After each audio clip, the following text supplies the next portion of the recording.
Looking now at reading the bass clef.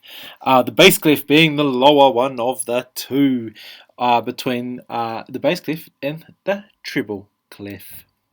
So, again, just to repeat the music alphabet, A, B, C, D, E, F, G, and then we go to G, we go to A.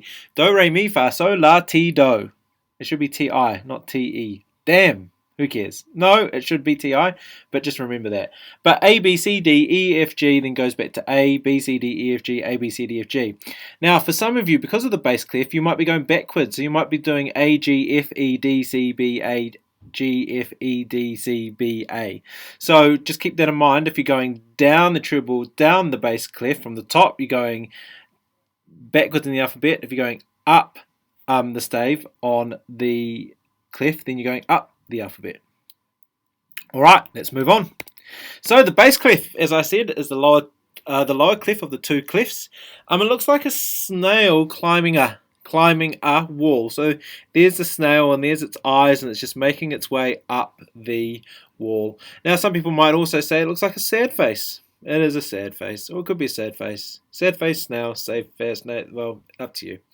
The left hand reads the bass clef on the piano for the majority of the time.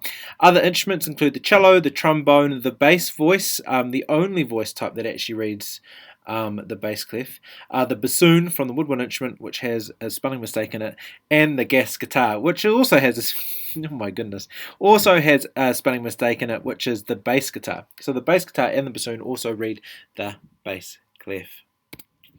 Alright, so where is middle C? So here is middle C. It's now at the top on the first ledger line from the top. So if you have a look at it there, there's the ledger line, there's the ledger line, the ledger line, so it's the line above all the 5 parallel lines. There's the ledger line, and there's the circle that goes through it.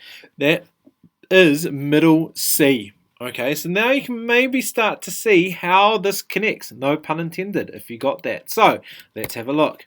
So, it goes C, D, E, F, G, A, B, C. So, C is on the first stave from the top, on the bass, but then also the bottom. It's on the first stave from the bottom on the treble clef. So these each are represented by C depending on what clef you're on. But they all connect together. Okay, so it's C, D, E, F, G, A, middle C. And then D, E, F, G, A, B, C. So it kind of hands it off to each other, handing it off to a new person. So for example, if you're in a relay, you are basically the bass player is going up the route and then handing it over to the next player or the next runner in the relay. But they're starting, of course, at a different spot. So middle C again is here in the bass clef, and middle C is here in the treble clef, but they sound the same note. So the pitch is exactly the same. Alright, so how does this work in terms of reading the bass clef? So we have G, A, B, C, D, F, G, A, B, C. Did I miss a letter? G, A, B, C, D, E, F, G, A, B, C. So that's what it looks like.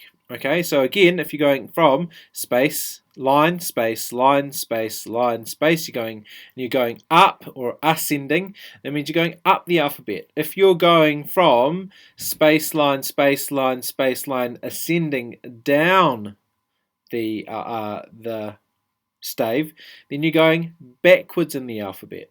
Okay, so this is going up, as you can see, A, B, C, D, F, G, A, B, C, D, F, G. Then it goes B, A, G, F, E, D, C, B, A, G. All right. Now, how do we remember these notes? Okay, so the bass clef has an A on the first space, C is on the second space, E is on the third space, G is on the fourth space. Okay, on the lines, you have G on the first line, B on the second line, D on the third, F on the fourth, and A on the fifth. Okay, so how do you remember it? In the bass clef, it is all cows eat grass. Okay, so again, it misses a letter like it does in the treble clef when you go on the spaces, if you always go to the next space going up. So all cows eat grass, A, C, E, and G. Then you have the lines on the bass clef. G, B, D, F, A. Again, G, B, D, F, A, which is good burritos don't fall apart. So, good burritos don't fall apart. G, B, D, F, A. Again, if you're going in between the notes, there is G, and then of course A, B, C, D, E, F, G, and A. So always a good thing is to remember one of these mnemonics. Either all cows eat grass, okay, or good burritos don't fall apart. So you could remember, for example, bass clef, the lines, good burritos don't fall apart, and in the treble clef is every good boy deserves fruit. So then you can work out all the spaces, okay? Or you could go in the spaces, and remember them, which is all cows eat grass on the bass clef, or the treble clef is F, A, C, and E. Now to repeat again, the reason why they're different is because of the location of middle C. Okay, so all cows eat grass, right? And then it's F, A, C, and E. That's why they're different, because of the connector of middle C. Middle C connects them all, but the rest of them follow suit dependent on where middle C is, which it is here. Okay, hopefully that makes a bit more sense for you. Use this as a reference point and the other video as a reference point, but in class we will be going through some exercises to read the bass clef. So, ka kite!